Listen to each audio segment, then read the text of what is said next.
Bonjour à tous, bonjour à tous. Alors, nouvelle vidéo où je vais parler de la carte de zone. Donc c'est un objet, on va dire, une carte essentielle dans le taxi. Donc on doit avoir en permanence dans notre véhicule. Et donc je vais vous présenter ce que c'est que la carte de zone et à quoi ça sert. Et pourquoi on doit la garder dans notre véhicule. Voilà. Alors, la carte de zone, voilà, c'est ça. C'est tout simplement une carte de l'île de France, en tout cas de la petite couronne. Donc recto verso, donc il y a une partie cartographie, tarification, comme vous pouvez voir, qui est juste là. Et derrière, donc extrait de l'arrêté interpréfectoral relatif aux exploitants et aux conducteurs de taxi dans la zone parisienne. Et en gros, ça reprend les règles essentielles du taxi, donc de la réglementation, pour les conducteurs et pour il y a aussi des petites règles comme là le conducteur de taxi a le droit il est interdit au conducteur de taxi en service, etc. Le conducteur de taxi, lorsqu'il est en service, doit, etc., etc. Donc voilà, c'est les règles essentielles du chauffeur de taxi. Hop. Et puis, l'élément principal, c'est celui-ci, c'est le tarif applicable au taxi parisien. Donc alors, hop, on voit distinctement, concrètement, trois zones. Donc en fait, il y a une zone qui est rouge, donc c'est Paris Intramuros. Une zone en bleu, donc c'est la zone suburbaine, et du coup c'est dans la petite couronne, et donc c'est les villes qui ont une convention avec les taxis parisiens. Et en blanc, donc c'est, on va pas dire que c'est hors zone, parce qu'on doit desservir les Hauts-de-Seine, le Val-de-Marne et la Seine-Saint-Denis, le 93, pardon. Et du coup, en fait, là, il n'y a pas de conventionnement avec les taxis parisiens. Du coup, en fait, vous allez pouvoir retrouver, par exemple, je sais pas, moi, des taxis Rueil-Malmaison et des taxis Limay-le-Brévannes. Et dans le 93, des taxis Aulnay-sous-Bois, par exemple. Alors, comment ça se passe? Donc, il y a un code couleur rouge, bleu, blanc. Et donc là, avec ce code couleur-là, on va avoir différentes zones. Donc zone urbaine, zone suburbaine, et donc tout ce qui est blanc, on va considérer que c'est hors zone. Donc ça va être l'Essonne, le Val d'Oise, la Seine-et-Marne et les Yvelines. Et zone des forfaits aéroports. Donc zone des forfaits aéroports, on le voit, c'est là. Donc c'est la partie en rouge, plus le bois de Boulogne et plus le bois de Vincennes. Hop, sur la zone aéroportuaire, donc c'est aéroport d'Orly et aéroport de Roissy Charles de Gaulle. Et là, le petit point, il me semble que c'est donc c'est Villepinte, c'est par des expositions de Villepinte. Et donc il y a aussi un autre aéroport qui est juste là, mais il n'est pas concerné par les tarifs, c'est le Bourget. Alors, sur la tarification en zone urbaine, Paris, boulevard périphérique compris. Tarif A de 10h à 17h, tarif B de 17h à 10h, dimanche et dimanche férié, tarif B de 7h à minuit et tarif C de minuit à 7h. Jour férié, tarif B de minuit à minuit. Voilà, donc c'est toute la journée. Zone urbaine, territoire de la ville de Paris situé au-delà du périphérique. Donc avant, c'était pas précisé ça sur les cartes de zone. Maintenant, c'est précisé. Donc c'est territoire de la ville, la zone suburbaine, c'est territoire de la ville de Paris situé au-delà du périphérique. Donc sur la tarification, ce qui compte, enfin la limite, c'est bien le périphérique. Tu vois, donc et commune située entre la ligne rouge et la ligne bleue.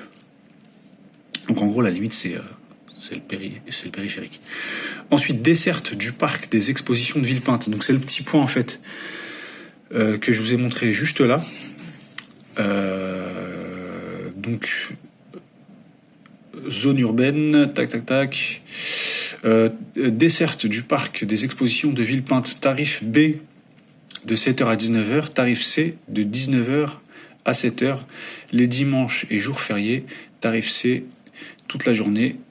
Et au-delà de la zone suburbaine, tarif C. Donc suburbaine, c'est tout ce qui est en dehors de la zone bleue, concrètement. Alors les zones forfait aéroport, donc je relis, les forfaits aéroports s'appliquent aux arrondissements parisiens, Bois de Boulogne et Bois de Vincennes inclus. Concrètement, à quoi ça nous sert? Bon, en règle générale, les taxis, ils connaissent la tarification. Donc, dans l'examen, on connaît la tarification. Donc, limite, je vous dirais, on n'a pas besoin au quotidien, pas forcément besoin de ça. Après, ça peut arriver que, quelquefois, il y ait des doutes, sur certains franchissements, de zones, mais en règle générale, le taxi parisien, il doit connaître ses zones. Après, ouais, on peut avoir un doute. Et puis, consulter, est-ce que moi ça m'arrive, et consulter